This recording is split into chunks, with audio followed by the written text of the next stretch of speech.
What happens when a teenage student walks into his aviation class, only to be treated like a threat before he even speaks? Elijah Jackson wasn't trespassing. He wasn't lost. He was right where he belonged.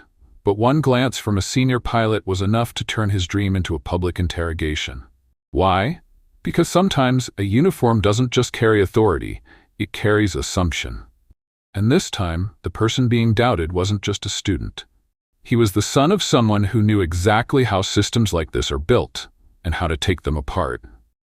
Elijah Jackson didn't speak when he walked through the automatic doors of the Horizon Aviation Training Center. He didn't need to. He knew this place by heart. The check-in desk, the training simulators behind the glass wall, the hallway where students pinned their first flight routes. This wasn't a new place for him. It was his second home. But that morning, it took only one look from someone in uniform to make it feel like enemy territory. Captain Rebecca Whitman stood near the security gate, arms crossed, posture sharp, scanning the room like she was waiting for something to go wrong. And when her eyes landed on Elijah, something shifted. Her brow furrowed. She stepped forward. "You, what are you doing here?" Her voice was calm, but her stance was confrontational. Elijah paused. "I'm here for flight training, ma'am. I'm in the youth program." He reached into his backpack and pulled out his official ID badge. It was issued by Horizon Airlines itself. His name, Elijah Jackson, was printed clearly beneath the logo. He handed it to her with steady hands. Whitman didn't even glance at the details. She held it up, turned it side to side, then scoffed. "This doesn't look real." Elijah blinked, unsure if she was joking. "It's from the admissions office. You can check." Before he could finish, she grabbed the badge and tore it from the lanyard. "Security," she called out, loud and certain. "We've got someone trying to enter with a fake ID." People turned. A couple of instructors looked up from their laptops. One student walking by slowed down. Nobody said a word. Elijah raised his hand slightly, confused, then frightened. "I'm supposed to be here," he said, softer now. "Please. This is my 4th week." But Whitman had already made her judgment. "You think we just let anyone walk in wearing a hoodie and sneakers, pretending they belong in a pilot program?" Elijah looked down at his shoes. He had cleaned them the night before. He looked at his jacket, plain, navy, with the FAA patch his dad had given him years ago. He wasn't pretending. This was who he was. A kid who had earned his place. But it didn't matter. To her, he was a threat. A problem. An intruder. And no amount of ID would change that. As she turned to speak with the front desk, Elijah stood still. Not angry yet, just stunned. Like something invisible had struck him in the chest. And even though he could hear the security guard approaching from behind, his eyes were fixed on the ID badge, now lying face down on the tile floor. A piece of plastic with his name on it. Ripped off like it meant nothing. And in that moment, something cracked, not just in him, but in the world around him. Because this wasn't the first time someone like her had done something like this. But maybe, just maybe, it would be the last time she did it without consequences. He hadn't said much, but his silence had just become louder than ever. The security guard arrived within seconds. Tall, broad-shouldered, about 55, with a clipboard in one hand and a walkie-talkie clipped to his belt. He didn't move aggressively, but the way he positioned himself between Elijah and the room said everything. He was here to contain a problem. Except Elijah wasn't a problem.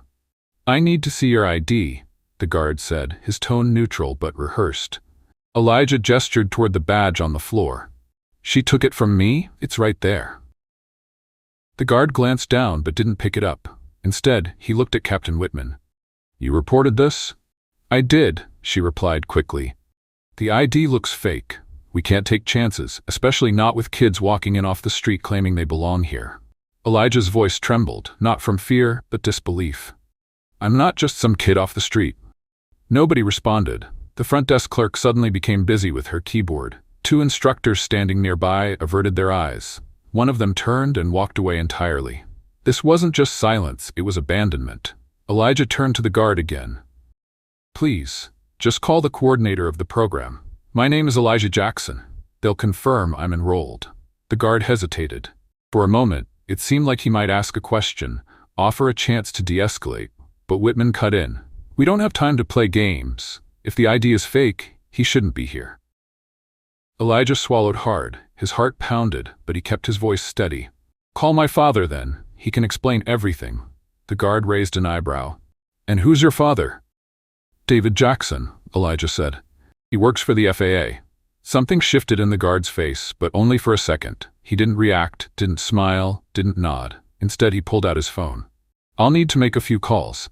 Elijah stepped back, not out of fear, but to create space, to breathe, to think.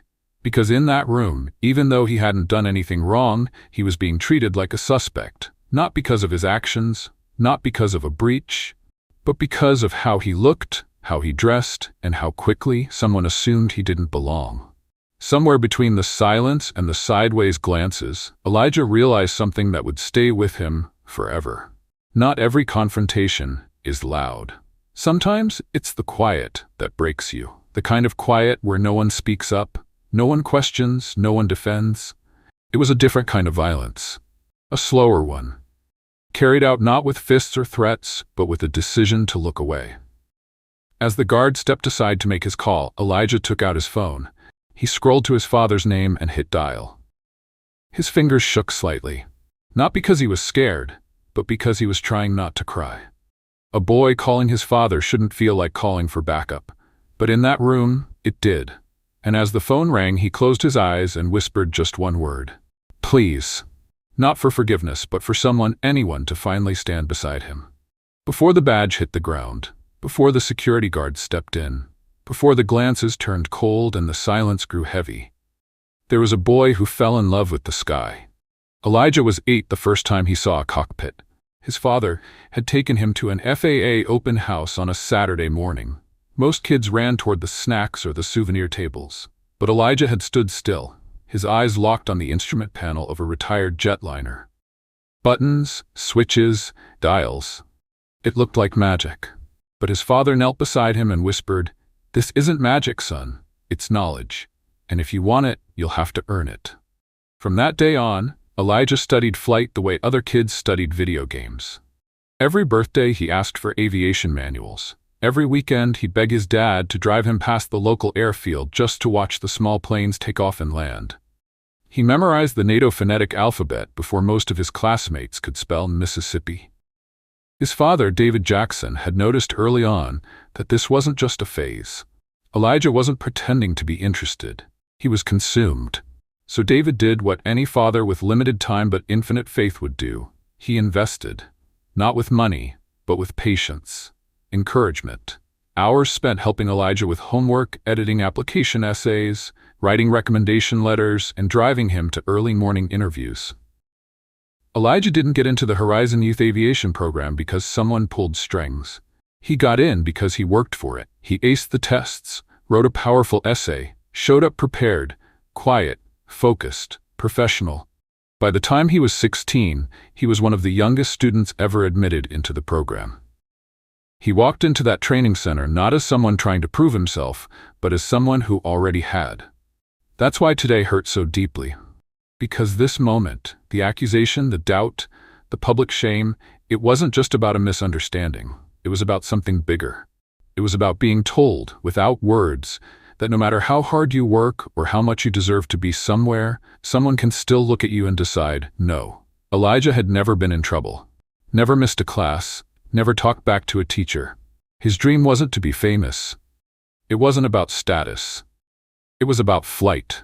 The quiet power of rising above everything that tried to keep you grounded. And now here he was, grounded not by gravity, but by judgment. Still, he didn't yell, didn't lash out. That wasn't how he was raised. That wasn't how his father taught him to fight back. His father always said, "There will be days when the sky feels closed, but that doesn't mean your wings stop working. It means you keep preparing for the moment it opens again." And as the phone in his hand finally connected, and he heard his father's voice say, "I'm here, son," Elijah knew this wasn't the end of the dream. It was just the storm before the sky cleared. Captain Whitman stood tall, arms folded, as if her posture alone could justify her suspicion. She had made up her mind the moment she saw Elijah walk through the door. And now, with security nearby and a crowd beginning to form, she spoke with even more confidence, her voice loud enough to fill the training center's glass-paneled lobby. "He's not supposed to be here," she insisted, addressing the guard without looking at Elijah. "We have procedures. Badges can be forged. I don't care what program he says he's in. He has no business near this facility unless we confirm everything ourselves." The guard gave a small nod, still holding Elijah's badge in his hand. But it wasn't the procedures being followed now. It was pressure. Captain Whitman's authority hung in the room like thick smoke, choking out doubt, silencing reason. Elijah stood his ground. His voice was quiet but clear. "You could have asked before assuming." Whitman turned to him then, a slight smirk playing at the corner of her mouth. "And you could have chosen a more convincing story." No one stepped forward to defend him. The few instructors nearby looked uncomfortable, but said nothing. A receptionist typed softly, eyes fixed on her screen. A young white trainee walked by, glanced briefly at the scene, then turned away. Not because he didn't care, but because he didn't want to get involved. This wasn't just suspicion anymore. It was performance. A calculated effort to assert control, to remind everyone in the room who held the power and who didn't. To Elijah, it felt like being put on trial without evidence, without defense, and without a jury that cared. He thought of the countless times his father warned him. Some people will see your presence as a threat, no matter how peaceful, no matter how earned. You don't get to choose how they see you, but you do get to choose how you respond. So Elijah stayed composed. No raised voice, no trembling lip, just steady breathing and sharp eyes that followed every word she said. Because he knew something she didn't. She thought she was talking to a boy without backup, a student without standing, a name without weight. But what she didn't know, what the whole room didn't know, was that the person she was trying to humiliate had someone on the other end of the phone. Someone who understood exactly what was happening.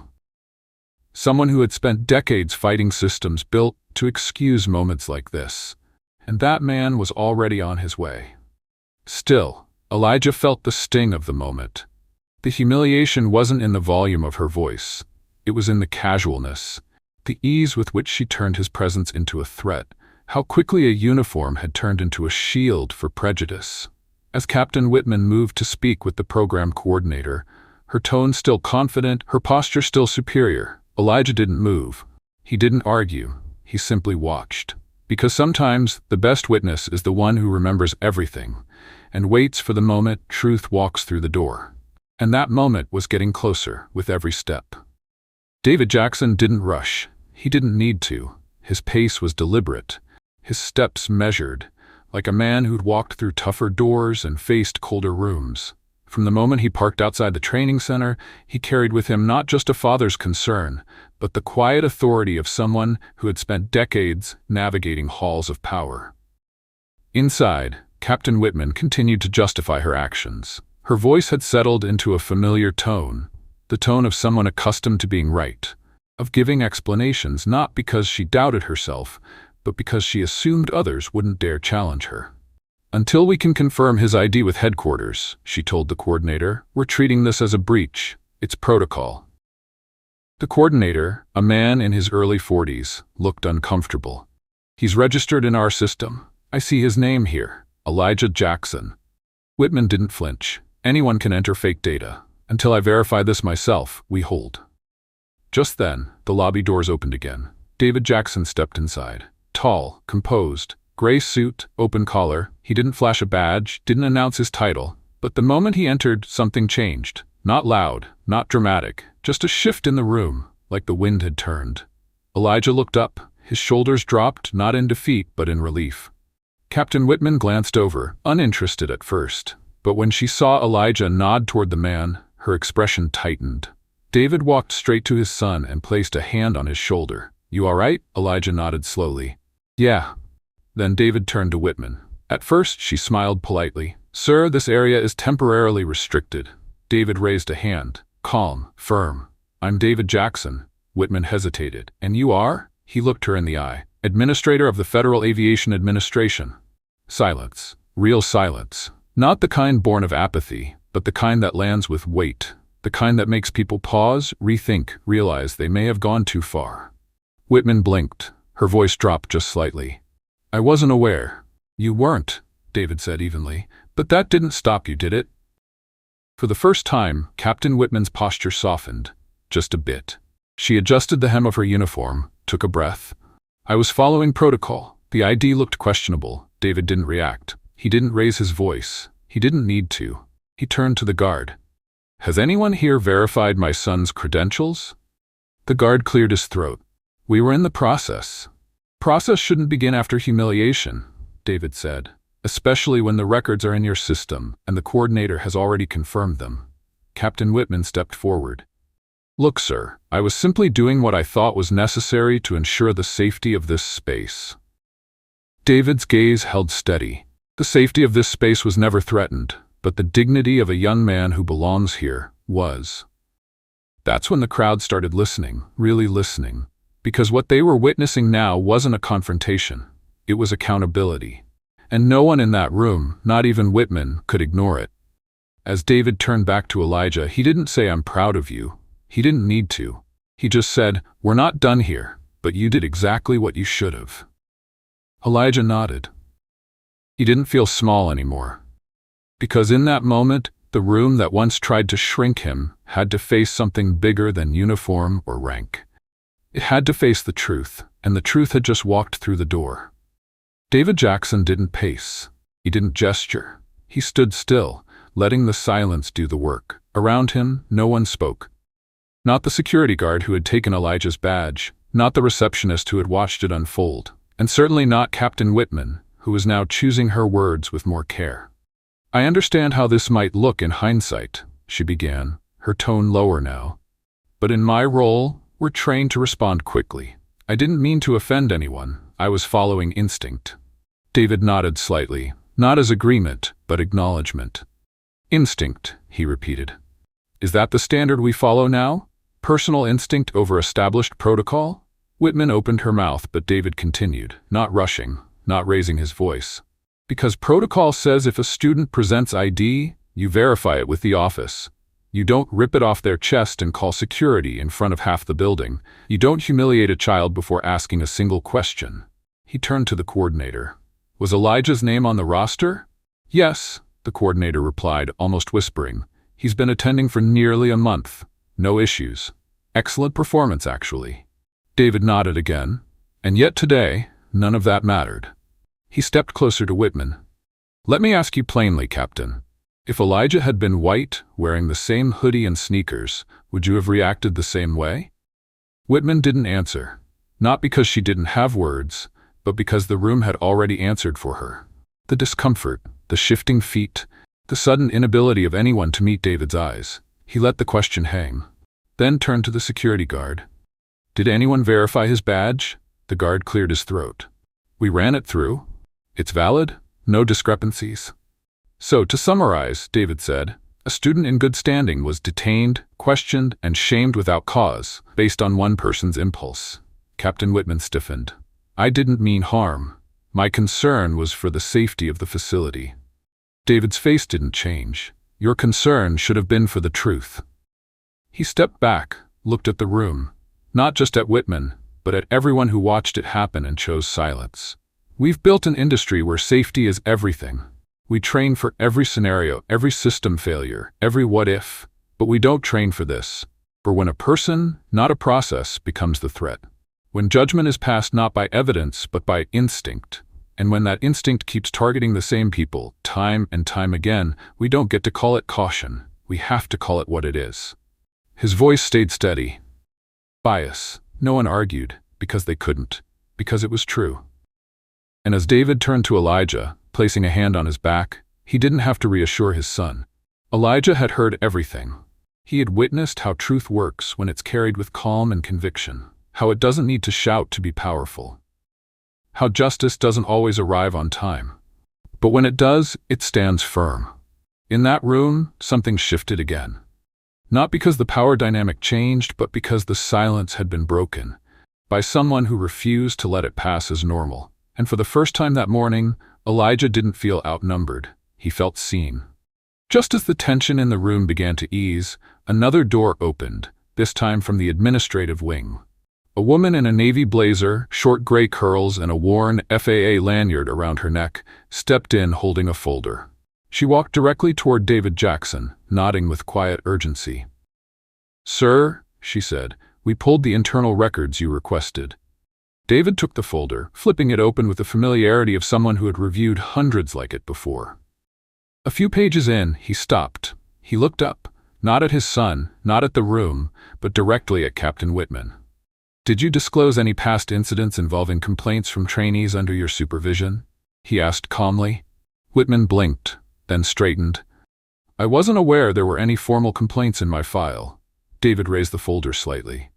"There are 3, all from students of color. One was filed by a young woman in 2019 who said you questioned her clearance and tried to bar her from simulator access without cause.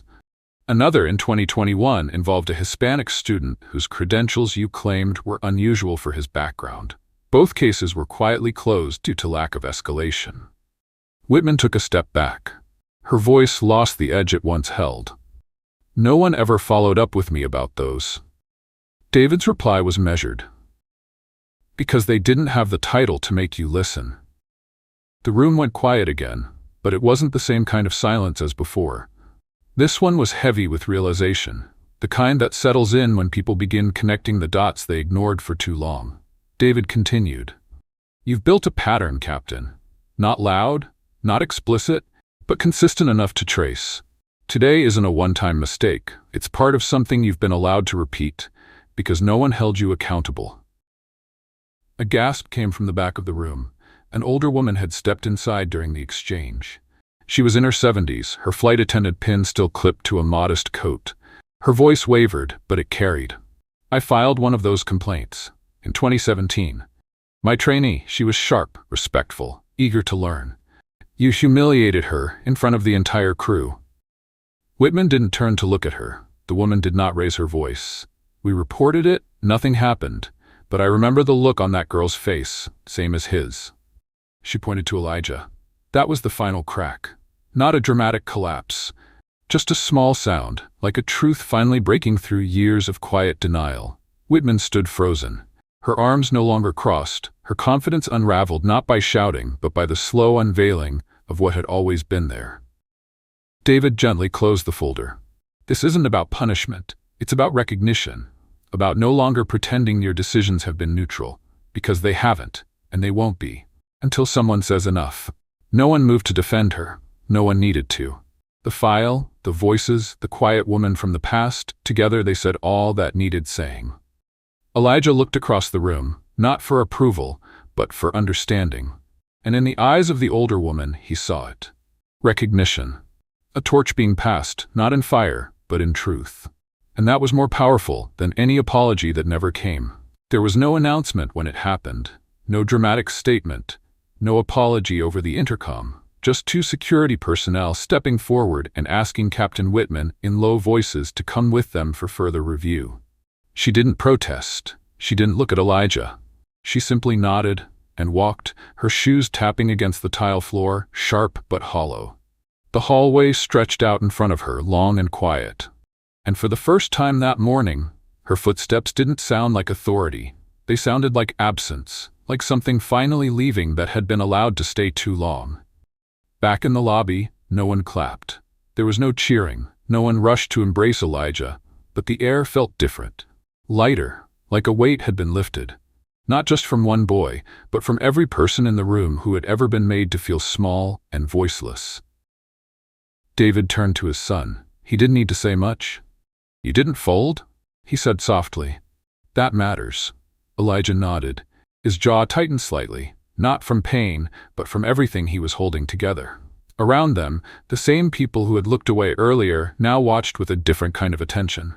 Not the kind born from suspicion, from respect, maybe even guilt. The receptionist glanced up, met Elijah's gaze for a moment, then looked back down quickly. One of the instructors gave a barely visible nod. Small gestures. But sometimes they say enough. And then from the far side of the lobby, a quiet voice broke through. "Hey, Elijah." It was one of the other students, a boy who had been silent earlier, maybe out of fear, maybe uncertainty. He walked over slowly, hands in his pockets. "I knew you were in the program," he said, almost awkwardly. "Just didn't know what to say back there." Elijah didn't respond right away. He looked at the boy, then gave a small nod. Now you do. The boy nodded back. David watched the exchange, then stepped aside, giving his son space, not to be protected, but to be seen as his own man. Near the security desk, the older woman, the retired flight attendant, remained standing. She didn't approach, she didn't speak again. But as Elijah walked past her on his way back to the training wing, she reached out and gently touched his arm.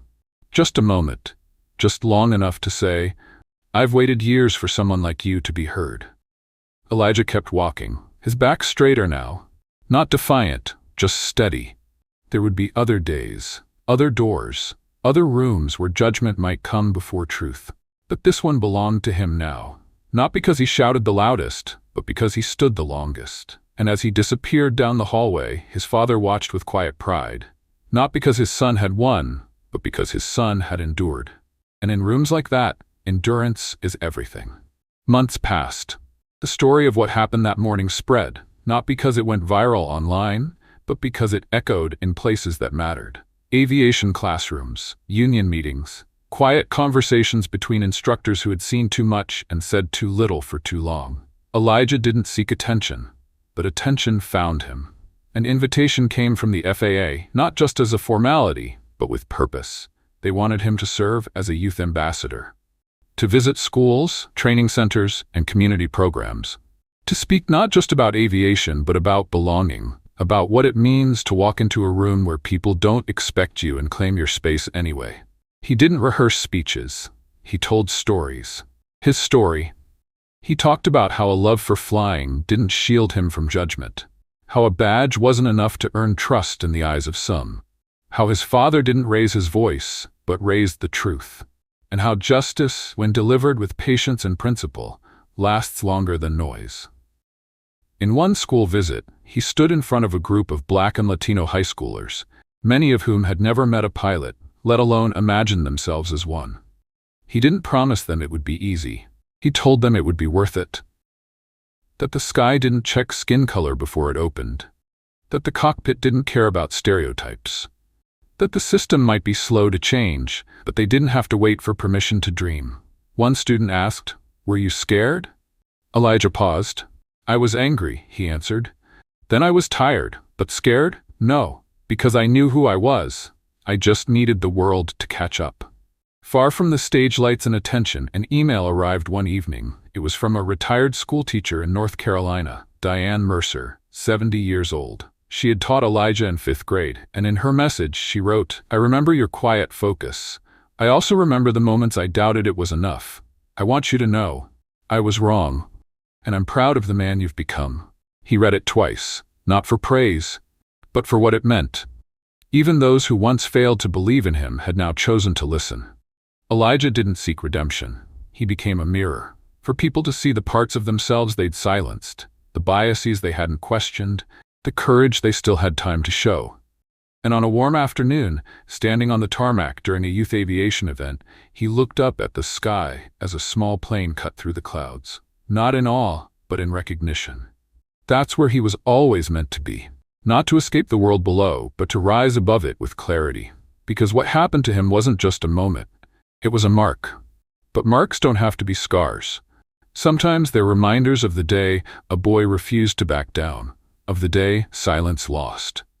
If you've ever been judged by how you look before anyone asked who you are, type 1 below. If you still believe decency and truth can outlast power, type 2. Let's keep the comment section honest. Let's keep each other seen. And if stories like this speak to something you've felt, lived, or believed in, hit subscribe. Not for the algorithm, but to make sure more stories like Elijah's don't stay hidden.